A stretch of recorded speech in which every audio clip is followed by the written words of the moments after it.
Ayyaani irreechi malkaa habarkum jaaf dhibba furiif kudhan ijaa yookaan barkum lamaaf 22 giddu galeessa Oromiyaa tooraan bilisummaa Oromootiin baggara kabajamaa oolee jira. Jaalawwi Muhammad waan qindeeffatu qabe. Sirni Empire Dulloomaa Itoophiyaa eenyummaa Oromootti xiyyeeffachuun Oromoo dachee isaa irraa dhabamsiisuuf duulli bara Minilik eegale hanga har'aa itti fufuun sirna Koloneel Abiyyi Ahmed keessa humna isaa deebisee jabeeffachuun gaaga'ama jabaa geessisaa jira. Bara kana keessa yeroo itti qabsoon Oromoo Oromiyaa hunda dhuunfachuun handhuura Oromiyaa jalaa dhaangaa jirutti sirna irreeffannaa Oromoo uummata Oromoo irraa mulquuf tooftaa hedduutti fayyadamee irreecha gufachiisuuf yaalii hedduu godhaa ture. Yaalii kana keessaa ba'uun qeerroon Oromoo irreecha Finfinnee fi Bishooftuu irratti sagalee isaanii yoo dhageessisan lafa Oromiyaa bilisoomtee fi to'annaa waboo jala jiru keessatti uummata isaa waliin ta'uun waraanni bilisummaa Oromoo waboon sirna irreeffannaa nagaan geggeesseera. Onkoloolessa 2022 ayyaana irreechaa bara 1416 yookiis 2022 godina Lixa Shaggar Aanaa Cobii Ganda Hoofuutti kan kabajame sirni irreecha malkaa qopheessummaa Cibraa Irbuu Shinnigaa fi Cibraa Migira Bakkeetiini. Sirna irreechaa kana irratti miseensi koree giddugaleessa waboo zoonii giddugalaa jaal bilisummaa dabalatee qondaalonni waraana bilisummaa Oromoo waboo abbootii gadaa fi hawaasni naannichaa hedduun irratti argamaniiru. Sirni irreeffannaa kun ganama sirna irreeffannaatiin kan eegale hawaasa Oromoo waliin bu'aa bahii qabsoon Oromoo keessa darbee fi haala qabsoo Oromoo irratti marii gabaabaa uummata waliin geggeeffameera. Sagantaa kana irratti sirbootaa fi walaloon garaagaraa dhiyaachuun hirmaattota sagantichaa barsiisaa fi bohaarsaa oolaniiru. Haaluma wal fakkaatuun gandoota aanolee Lixa Shaggarii fi Kibba Lixa Shaggar hedduu keessattis haala wal fakkaatuun irreeffatamaa ooleera.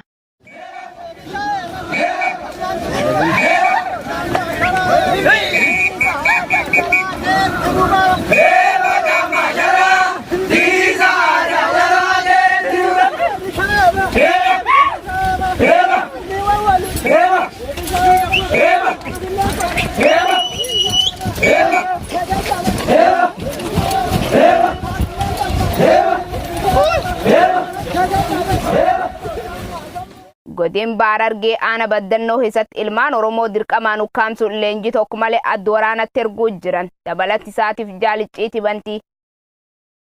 Gareen faashistii Abiy Ahmed oolee bulee lola labsuu malee nagaa fi sabatiinsa uummata gidduutti fiduun barbaanne Oromiyaa bakkoota garaa garaatti ilmaan Oromoo ukkaamsuun dirqiidhaan adda waraanaatti erguun lubbuu obbaasaa jiru. Godina Baarargee Ona Baddannoo Araddaa Barakat keessatti torban darbee waraanni bilxiginnaa araddichatti bobba'uun ilmaan hiyyeessotaa hedduu dirqiin qabuun fuudhanii deemanii jiru. Gocha farrummaa kanaaf kan haala mijeessaa jiran dura buutuu Araddaa Barakat Aadde Keeriyaa, Jamaalee Liiddee, Amaddiin Abdurramaan fa'aa akka ta'an maddeen arraata biyyoolessa Oromiyaa ibsaniiru.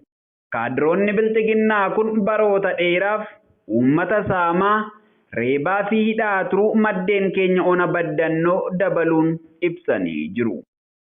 Lixa Shaggar Aana Cobiitiif Meetta Roobii keessatti hidhattooti murni bilxiginnaa dargaggoon lamijjeessan jaaldaandii elemoo waan itti darqaba. Hidhattoonnii fi kaabinoonni murna bilxiginnaa Oromiyaa keessatti ajjeechaa namoota nagaa irratti raawwatan daran cimsanii itti fufanii jiru. Haaluma kanaan fulbaana 30 bara 2022 dargaggoo Jaallataa Baqqalaa Gammachuu dhalootaan Lixa Shaggar Aanaa Cobii ganda dirree qabbanaa kan ta'e magaalaa Jalduu keessaa qabuun onkoloolessa 1 bara 2022 murni abbaa irree PP onuma Cobiitti deebisuun bakka Kaabii jedhamutti ajjeesanii gatan. Abbaa isaallee obbo Baqqalaa Gammachuu murni kun waggaa tokko olii fidhee dararaa ture.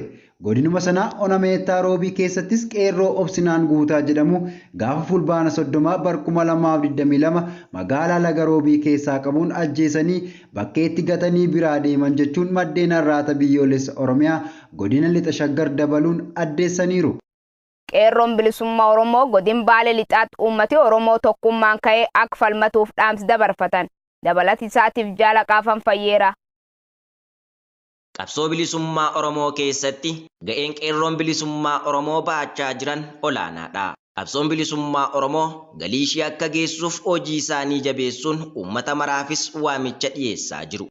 Haaluma kanaan qeerroon bilisummaa Oromoo godina Baalee Lixaa hacuuccaa fi cunqursaa gita bittoota Habashaa kana jalaa ba'uuf uummatni Oromoo kibba kaaba ba'aa giddu galaa fi lixaa waliin ta'e irree tokkoon impaayera bara dhufaa darbaa ilmaan Oromoo nyaattuu of irraa fonqolchuu qaba jechuun dhaammatan.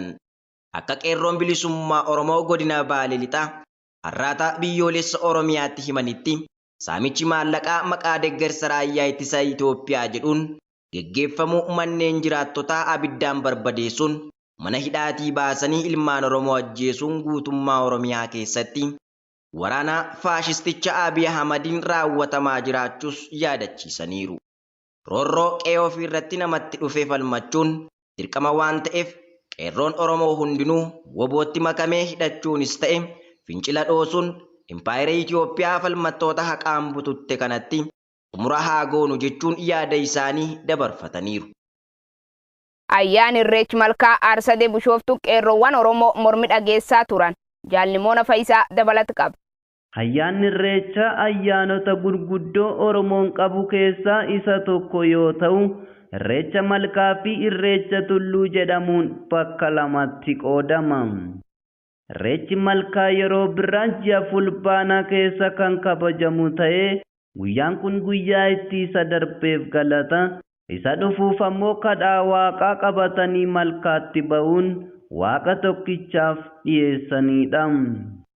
Bitimaa yookiin moonan malkaa Irreecha arfaasaa cufamee birraa gaafa Irreecha ganamaa abbaa malkaatiin saaqamuun irreeffatamuun kan eegalu yoo ta'u, onkololeessa tokko ora Finfinneetti, onkololeessa lama ammoo ora Aarsadii magaalaa Bishooftutti irreeffatamuun eegaluun itti fufee bakkoota garaa garaatti irreeffatamuun itti fufam.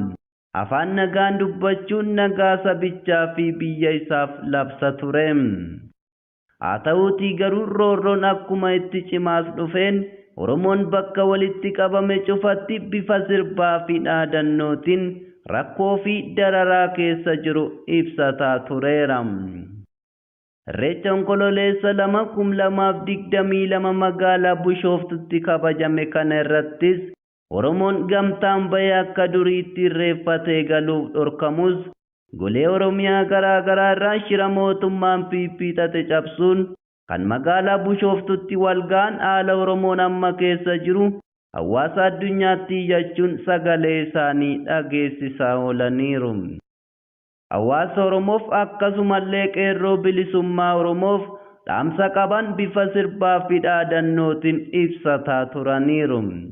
Dhaadannoo isaanii kana keessattis piiphiin Oromoo bakka hin buutu, ajjechaan Oromoo irraa dhaabbachuu qaba, Oromoon tokkummaan ka'uu qaba, wal dhaga'uu qaba, wal jala hiriiruu qaba, mirga isaa goonfachuu qaba, Oromoon gabroomee buluu hin qabu, qeerroo ka'i, istaandaap qeerroo fi kan kana fakkaatan jechuun sagalee isaanii dhageessisaa oolaniiru.